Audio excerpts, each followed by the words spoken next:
I remember standing in my kitchen on a Tuesday morning, staring at 2 coffee mugs on the counter. For 38 years, I'd made 2 cups every morning, black with 1 sugar for Richard, cream and 2 sugars for me. But that morning, 6 months after his funeral, I realized I'd done it again. I'd made his coffee, and I stood there, watching the steam rise from that second mug, and I thought to myself, who am I now? Who am I without him? I was 62 years old. My husband was gone. My children had their own lives in different cities, and I had absolutely no idea what I was supposed to do with the rest of my life. If you've ever felt that crushing weight of purposelessness, if you've ever looked in the mirror and wondered where you went, then maybe my story will mean something to you. Because what happened next, I never saw coming, and it changed everything. If you're over 50 and sometimes feel that life has passed you by, please hit the subscribe button and the bell right now. These stories were made for you, and together we'll prove it's never too late. If you're watching this on your television and it's already touching your heart, look, we've just put a simple QR code in the corner of your screen. All you have to do is take your phone, open the camera, point it at that code for 2 seconds, and it will take you straight to our channel where you can tap subscribe and the little bell. It's the easiest way from your couch, and it means the world to us. My name is Margaret, though Richard always called me Maggie. We met in 1978 at a community college art class. I was 20, he was 22, and I thought I was going to be a painter. Can you imagine? I had this romantic notion that I'd live in a studio apartment in the city, paint all day, maybe teach on the side. I'd fill notebooks with sketches on the subway. I'd stay up late listening to Fleetwood Mac on my record player, surrounded by canvases and the smell of turpentine. But life had other plans, the way it usually does. Richard and I got married in 1980. He was studying accounting, practical and steady, everything I wasn't. My parents loved him immediately. By 1982, I was pregnant with our first daughter, Emma. 2 years later came Michael. And somewhere between diaper changes and parent-teacher conferences, between packing school lunches and volunteering for the PTA, my paintbrushes ended up in a box in the basement. I told myself it was temporary. I told myself I'd get back to it someday. But someday kept getting pushed further and further away. Don't misunderstand me. I loved being a mother. I loved watching Emma learn to read, loved coaching Michael's Little League team, even though I didn't know a thing about baseball. Richard built a good life for us. He worked long hours at the firm, came home tired but always made time for dinner together. We had routines, structure. We had a life that made sense. The kids grew up the way kids do, too fast, even when you're paying attention. Emma went to college in 2000, got her degree in education, married a good man named David. Michael followed 2 years later, studied engineering, moved to Seattle for a tech job. They'd call on Sundays, visit on holidays. We became the people whose house slowly emptied, room by room. Richard retired at 65 in 2019. We talked about traveling, about finally taking that trip to Italy we'd always dreamed of. We'd sit at the kitchen table with brochures spread out, circling things we wanted to see. The Uffizi Gallery in Florence, the canals of Venice, the small villages in Tuscany where artists had painted for centuries. "We'll go next spring," Richard would say, "when the weather's nice." We never went. In March of 2021, Richard started complaining about chest pains. Being Richard, he brushed it off for 2 weeks before I finally dragged him to the doctor. The diagnosis came quickly: congestive heart failure, advanced. The doctor used words like aggressive and limited options, and I remember sitting in that sterile office, holding Richard's hand, thinking, this can't be happening, not to us, not now. We just got him back from retirement. We were finally going to have time. He lasted 7 months. 7 months of hospital visits and medication adjustments, and me trying to stay positive while watching the man I'd loved for over 40 years slowly fade away. He died on October 18th, 2021, on a Monday afternoon, with me holding his hand and the autumn sun streaming through the hospital window. And then, silence. The house had never been so quiet. Everyone tells you about grief, but nobody tells you about the practical parts. Nobody tells you about calling the credit card companies to remove his name. Nobody tells you about the Social Security paperwork and the insurance claims and the dozens of small administrative tasks that keep you busy enough that you don't have to think about the fact that you're alone. The kids came for the funeral, of course. They stayed for a week, helped me sort through Richard's things, made sure I was eating. But then they had to go back to their lives, their jobs, their families. Emma called every day for the first month, then every few days, then twice a week. Michael texted more than he called, always checking in. "You doing okay, Mom?" And I'd text back, "I'm fine, honey. Don't worry about me." But I wasn't fine. Have you ever felt that too? That weight of trying to be fine for everyone else? Winter came, and I developed a routine. I'd wake up around 7, no alarm, just habit from 40 years of getting up for work or kids. I'd make my coffee, watch the morning news. Sometimes I'd call one of my old friends from the neighborhood, women I'd known for decades, but most of them were busy with grandchildren or part-time jobs or their own lives. I'd go to the grocery store on Wednesdays. I'd clean the house even though it didn't get dirty with just me there. I'd watch Jeopardy at 7:30 every evening, the way Richard and I used to, and I'd feel myself disappearing a little more each day. My doctor noticed it during my annual checkup in January. Dr. Patterson had been our family physician for 20 years, and she looked at me over her glasses and said, "Margaret, how are you really doing?" And for some reason, sitting there in that examination room in my paper gown, I just started crying. I told her I didn't know what I was supposed to do anymore. I told her I felt useless, that my whole identity had been wrapped up in being Richard's wife and Emma and Michael's mother. And now I was just nobody. A 62-year-old woman living alone in a too-big house, waiting for the phone to ring. Dr. Patterson handed me a tissue and let me cry. Then she said something I'll never forget. "Margaret, you're not at the end of your story. You're just at the end of a chapter, and you get to decide what the next one looks like." She suggested I might be experiencing depression, perfectly normal given what I'd been through, and she wrote me a prescription for a mild antidepressant. But she also gave me a prescription of a different kind. She pulled out her notepad and wrote down 3 words. "Find something yours." "Not for Richard's memory," she said. "Not for your kids, something that's just for you. Something that makes you feel like yourself again." I folded that piece of paper and put it in my wallet. And for weeks, I'd take it out and look at it, wondering what on earth it was supposed to mean. What was mine? Who was I? Separate from everyone else? The answer came in the most unexpected way. It was a Saturday in late February. One of those gray winter days where the sky and the snow blur together into one colorless sheet. I was cleaning out the basement, something I'd been putting off since Richard died, because I knew his things were down there. His golf clubs, his collection of old record albums, boxes of tax returns and insurance papers dating back to the 1980s. And then I found my box. It was labeled in my handwriting from decades ago. Art supplies. The cardboard was water-stained and falling apart, and when I opened it, the smell hit me immediately. That distinctive scent of old paint and turpentine and canvas. My hands were shaking as I pulled out the contents. Brushes with dried paint on them. Tubes of acrylic paint, some so old they'd hardened completely. A wooden palette covered in layers of dried color.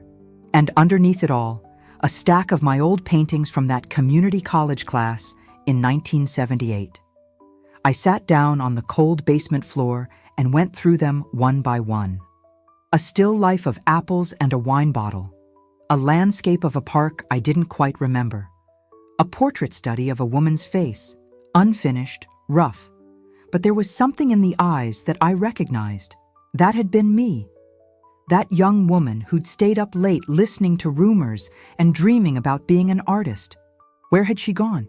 I carried the box upstairs and set it on the kitchen table. For the rest of that day, I kept walking past it, glancing at it, as if it were some kind of artifact from an archaeological dig. Evidence of a person who used to exist. That night, I couldn't sleep. I kept thinking about Dr. Patterson's words. Find something yours. And I kept thinking about those old paintings, about that young woman who'd believed she could create something beautiful. At 2 a.m, I got out of bed, went down to the kitchen, and opened my laptop. I Googled art classes near me. There were dozens of results: watercolor workshops, oil painting for beginners, life drawing sessions at the community center. And then I saw one that made my heart skip: beginner acrylics, never too late to start, ages 50 plus, Tuesdays and Thursdays, 10 a.m., 12 p.m., never too late to start. I stared at that phrase for a long time. Then, before I could talk myself out of it, I clicked the registration button and signed up. Have you ever done something that scared you, but you knew you had to do it anyway? The first class was terrifying. I almost didn't go. That Tuesday morning, I must have picked up my car keys and put them down 5 times. I stood in front of the mirror and thought, "What are you doing, Margaret? You're 62 years old. You haven't painted in 40 years. Everyone there is going to be younger, more talented, more something. You're going to make a fool of yourself." But then I thought about that second coffee mug, about the silence in my house, about disappearing a little more each day. So I went. The class was held at a small art center on the west side of town, in a building that used to be a firehouse back in the 70s. I recognized it immediately. Emma had done a summer theater camp there when she was 12. The room was bright and drafty, with tall windows and tables set up in a U shape. There were 8 other people there, all women, all around my age or older. I wasn't the oldest one. That realization made me breathe easier. The instructor was a woman named Joyce, probably in her early 70s, with wild gray hair and paint-stained overalls. She had this wonderful energy, this lightness about her, and when I walked in looking nervous, she just smiled and said, "Welcome, find a spot anywhere. There's no wrong place to sit." That first day, we didn't even paint. Joyce talked to us about why we were there.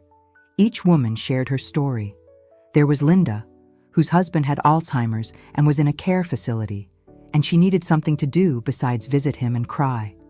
There was Patricia, who'd just retired from teaching and didn't know how to be anything other than a teacher.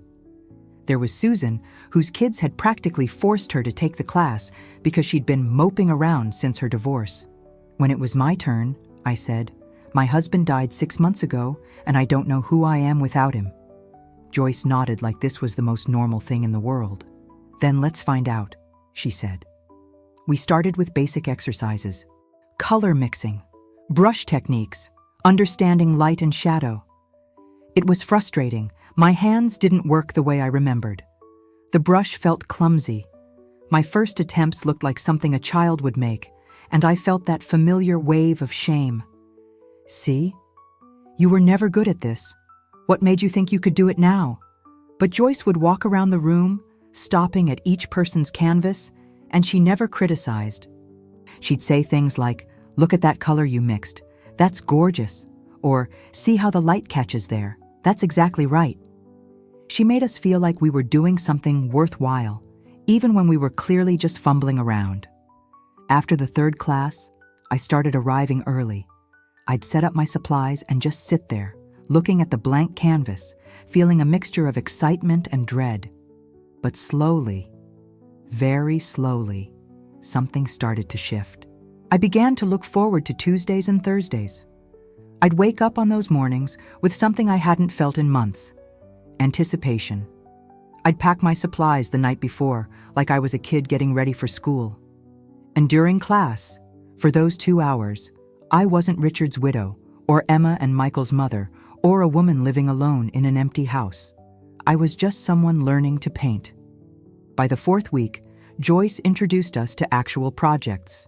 "Paint something that matters to you," she said.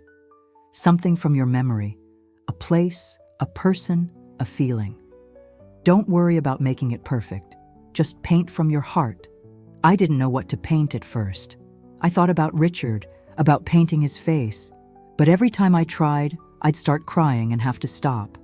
I thought about painting my children, but my memories of them were so tangled up in guilt. Guilt that I hadn't been present enough. Guilt that I'd been too present. Guilt over all the normal mistakes mothers make. Then one day, driving home from class, I passed by our old neighborhood. The house Richard and I had lived in when the kids were small.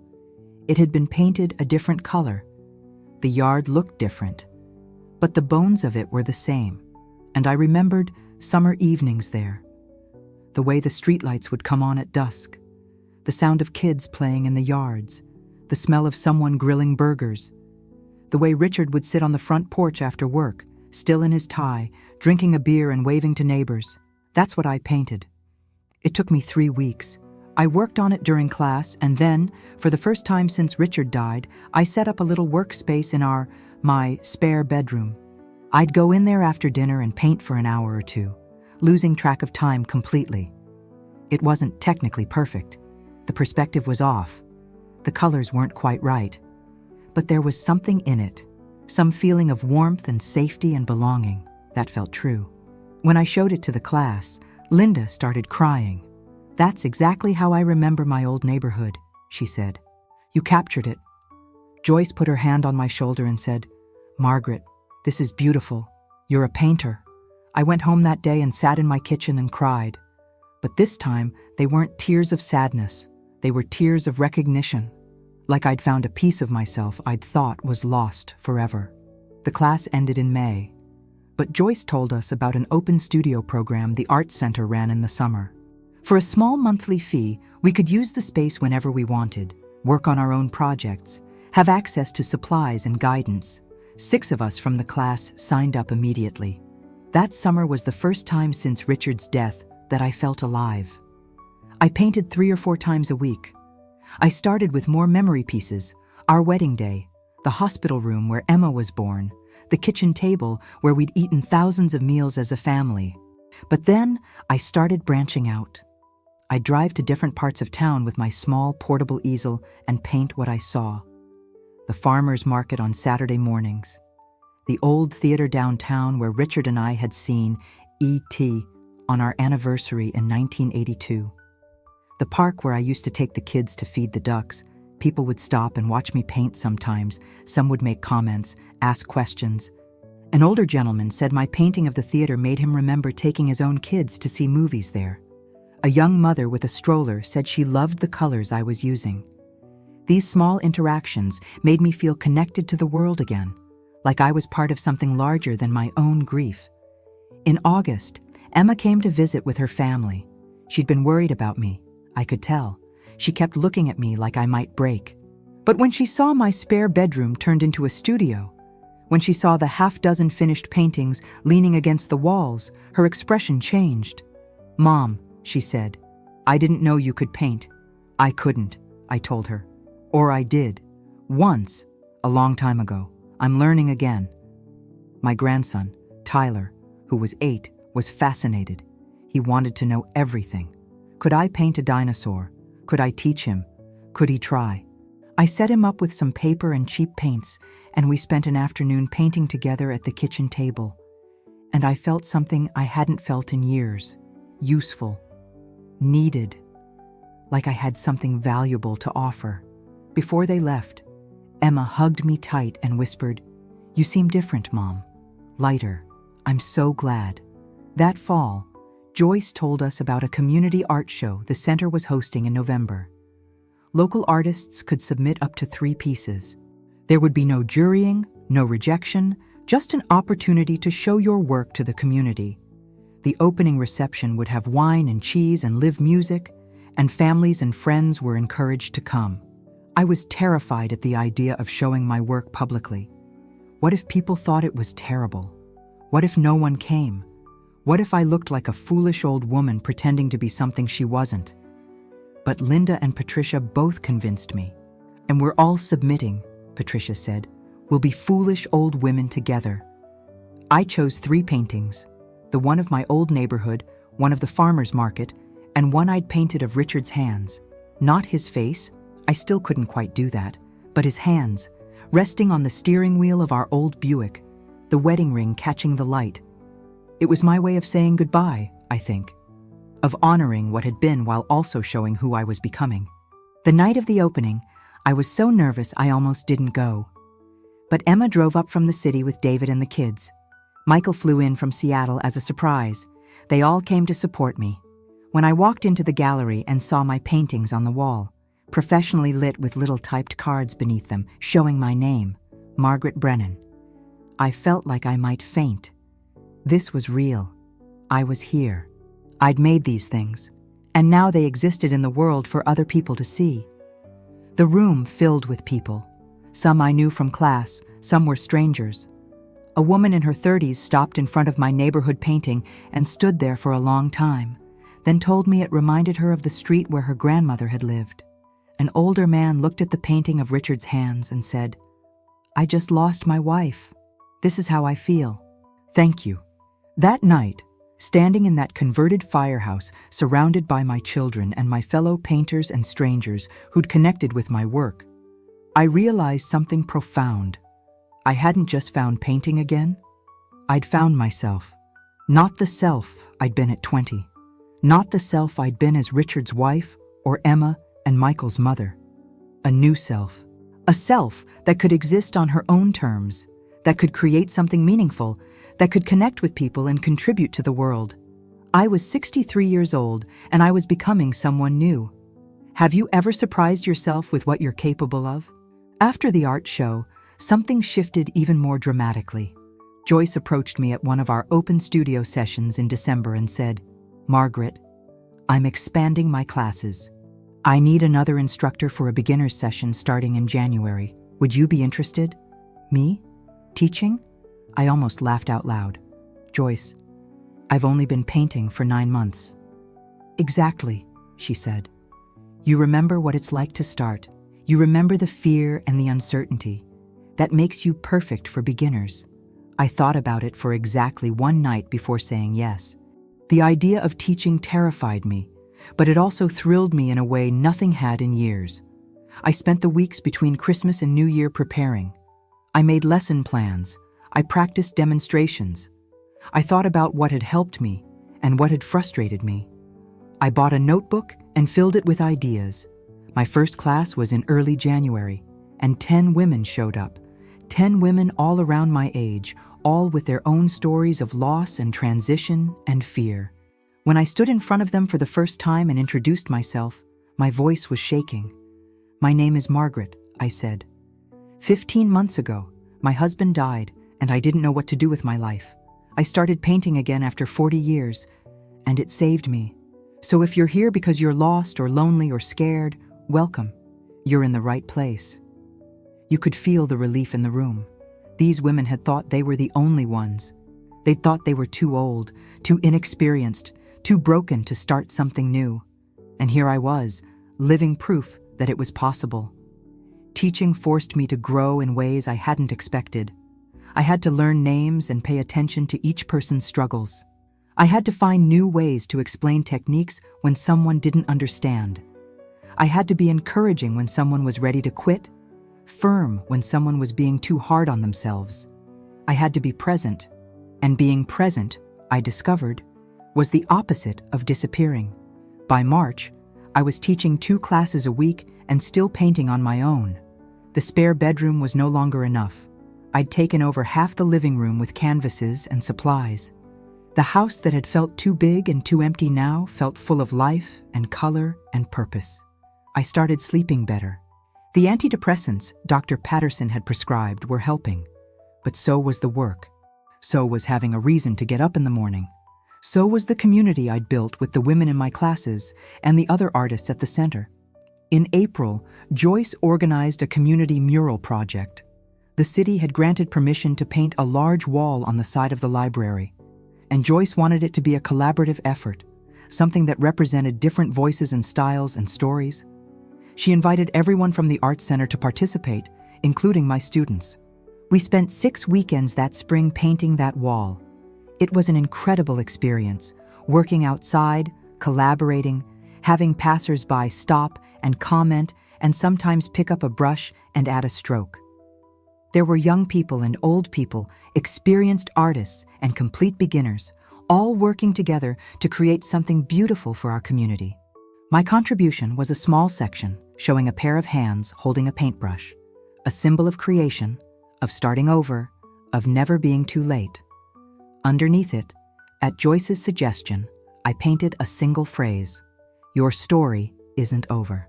On the day we finished, there was a small dedication ceremony.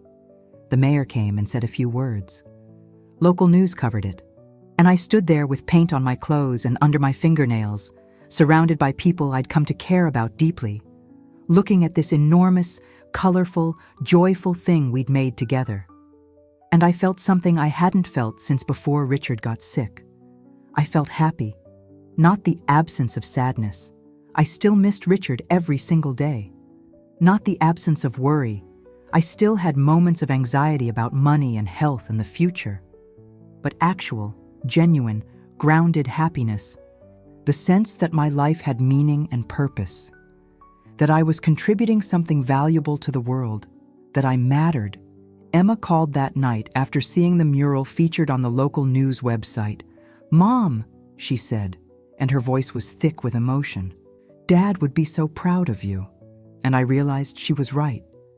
Richard had always encouraged me, had always believed I could do anything I set my mind to. He'd been the one, back in 1978, who'd told me my paintings were beautiful, even when I was convinced they were terrible. He'd been the one who'd said, after we had the kids, "You'll paint again someday, Maggie. I know you will." It had just taken me 43 years to get back to it. In May, on what would have been our 43rd wedding anniversary, I did something I'd been putting off for months. I went through Richard's things in the garage and found his old camera, a Nikon he'd bought in the early 90s and used to take pictures of the kids. I had it cleaned and repaired, and I started using it to photograph subjects before I painted them. I'd take pictures of scenes around town, of people, of light and shadow, and then use those photos as reference materials for my paintings. Using Richard's camera felt like bringing him into this new chapter of my life, like he was still here, still supporting me, still part of my story, even though he was gone. By summer, I had completed over 50 paintings. Some were small studies, some were larger pieces I'd spent weeks on, and I started thinking about what to do with them. I couldn't keep them all. The house was overflowing. I didn't want to sell them. That felt wrong somehow. Too commercial. Then Linda had an idea.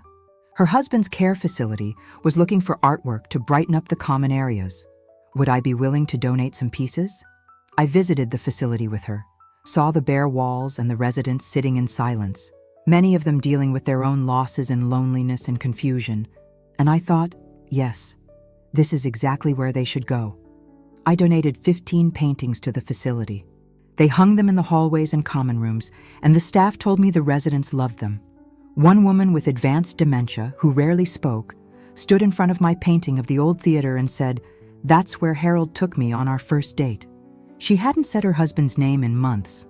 That's when I truly understood the power of what I was doing. It wasn't just about me finding purpose. It was about creating connections, about helping other people remember, feel, belong, about adding beauty and meaning to the world in whatever small way I could. I was 64 years old, and I had never felt more alive. Do you feel it too? That shift when everything suddenly makes sense? Looking back now, I can see how much I've learned in these past 2 years. Not just about painting, though I've learned plenty about that, but about life, about starting over, about who we are when we strip away all the roles we've played for other people. The first thing I learned is this: it's okay to not be okay. For months after Richard died, I tried to be strong for everyone else. I tried to be fine, but I wasn't fine. And pretending to be fine was exhausting and isolating. It wasn't until I broke down in Dr. Patterson's office and admitted I was struggling that things started to change. There's no shame in grief. There's no shame in depression or loneliness or fear. Those feelings are valid, and acknowledging them is the first step toward healing. The second thing I learned is that we're never too old to start something new. I was 62 when I picked up a paintbrush again after 40 years. 62. And I was convinced I'd be terrible at it, that I'd make a fool of myself, that it was too late for me to be creative or learn new skills. But I was wrong. Age brings wisdom and perspective and patience that we don't have when we're young. I'm a better painter now than I would have been at 20, because I understand emotion and loss and beauty in ways my younger self couldn't have. The third thing I learned is that community is everything. I couldn't have done this alone. I needed Joyce's encouragement. I needed the other women in my class who understood what I was going through. I needed Emma and Michael's support, even when they were far away. I needed the strangers who stopped to watch me paint and told me their stories. We're not meant to go through life in isolation. We're meant to connect, to share, to support each other. The fourth thing I learned is that purpose doesn't have to be grand. I'm not curing cancer or solving world hunger. I'm painting pictures and teaching beginning art classes. But that matters. It matters to the women in my classes who are finding their own paths. It matters to the residents in the care facility who see my paintings and remember their own lives. Small acts of creation and connection ripple outward in ways we can't always see. Purpose isn't about the scale of what you do.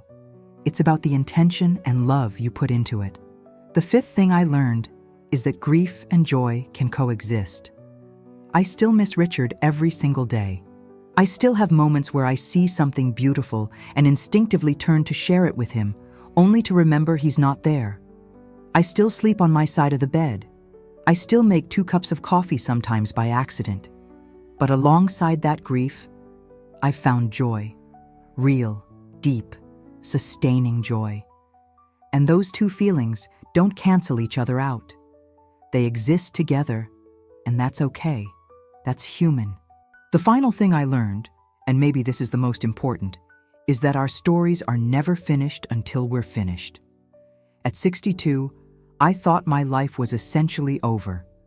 I thought the interesting parts had happened already, and all that was left was to quietly fade away. But I was wrong. These past 2 years have been some of the most meaningful, growth-filled, joyful years of my life. I'm not the same person I was at 20, or 40, or even 60. I'm someone new, someone I'm proud to be. And if I can do this, if I can start over at 62 after losing the person I'd built my entire life around, then so can you. Maybe you've been thinking about something for years. A hobby you gave up, a dream you set aside, a passion that got buried under responsibilities and other people's needs. Maybe you're scared to try because you think it's too late, or you're too old, or you've forgotten how, but it's not too late. You're not too old, and even if you've forgotten how, you can learn again. Your best chapter can still be written. What would you do if you knew you couldn't fail? I'm 64 now. I teach 3 classes a week. I'm working on a series of paintings about women over 50, portraits celebrating the wisdom and beauty and strength that comes with age. Joyce and I are talking about organizing an exhibit specifically for artists over 60 because we want to show the world that creativity doesn't have an expiration date. I have coffee with my fellow painters every Tuesday after class. I visit the care facility once a month to see my paintings and talk to the residents. I video chat with Emma and Michael every week, and they've stopped asking if I'm okay. They can see that I am. Last month, I went on my first date since Richard died. A man named Tom from my church, a widower himself, asked me to dinner. It was strange and awkward, and also kind of wonderful. I don't know if it will go anywhere, and that's okay. I'm not looking for someone to complete me or rescue me. I'm already complete, already rescued. But it was nice to get dressed up and talk to someone over candlelight. Nice to remember that this part of life isn't necessarily over either. The spare bedroom is completely taken over by art supplies now. The house smells like paint and possibility. And sometimes, early in the morning when I'm working on a painting and the light is just right, I swear I can feel Richard there with me. Not in a sad or haunting way, just there, proud, supporting me the way he always did, reminding me that I'm exactly where I'm supposed to be. I don't know what the next 10 or 20 years will bring. None of us do. But I know I won't spend them disappearing. I won't spend them waiting for my life to be over. I'm going to keep painting and teaching and creating and connecting. I'm going to keep showing up, keep trying, keep believing that there's still so much more to discover about who I am and what I can contribute to this world. Because at 64, I finally understand something it took me a lifetime to learn. We are not defined by what we've lost. We are defined by what we do with what remains. And what remains, my friends, is everything. If this story touched you, please subscribe and turn on the bell, because your best chapter can still be written. And if this story moved you and you're still watching on your TV, we've put the QR code back on screen one last time. Just open your phone camera, point it at the code, and you'll be taken directly to our channel to subscribe and turn on the bell. And if you know someone who needs to hear that it's never too late, just show them this same QR code or forward them the video. Even one new subscriber or one share can brighten someone's day. Thank you, truly, from my heart.